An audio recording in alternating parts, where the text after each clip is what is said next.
to be very thoughtful about it, and we want to ensure an enduring and lasting peace. And when those announcements are ready, they will be made. Sure. Thank you.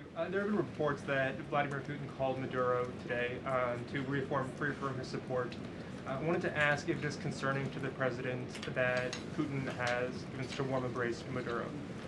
I don't think that would be concerning to the president at all, no. I'll let him speak on it further. Spoken to Putin about that? He has not spoken to President Putin today, and I understand that call took place this morning, so the answer is no.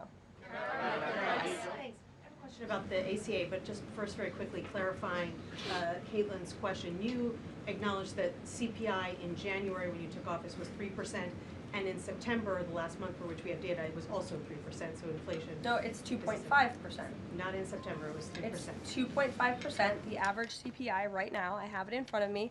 In President Trump's first 8 months in office, inflation as measured by the overall consumer price index has slowed to a 2.5 average pace. This is down from the 2.9% inherited in January. January is 1 month. So Kelly, in the back. Okay, can I ask you about the ACA really quickly? There are a number of plans that are floating around on the Hill right now having to do with these premium subsidies that are about to expire. Which plan does the White House support? Again, I have told you now a few times that the president and the Republicans will continue to unveil creative ideas and solutions to the healthcare crisis that was created by Democrats. And I know Chuck Schumer is putting up a vote today. This is a political show vote. Chuck Schumer is not sincerely interested in lowering healthcare costs for the American people. He's putting this vote on the floor knowing that it will fail so he can have another talking point that he can throw around without any real plan or action. If Chuck Schumer actually wanted to lower healthcare costs, I'm sure the president would welcome him and his entire Democrat caucus to a legitimate coordination on the president's policies of bringing down drug prices, these most favored nation deals. Why hasn't Chuck Schumer ever come out in support of those? Those are going to legitimately, they already are, lower drug prices for the American people, and not a word from Chuck Schumer on it. So I think that just proves this is completely political. Kelly, go ahead.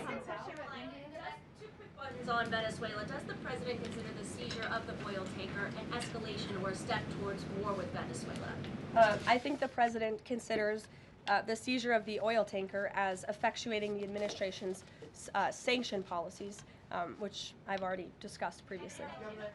Potential invasion or potential land strikes in Venezuela aligned with the president's supporters, the MAGA base, does it risk the potential for a prolonged war and U.S. troops involved in that? Prolonged war is definitely not something this president is interested in. He's been very clear about that. He wants peace.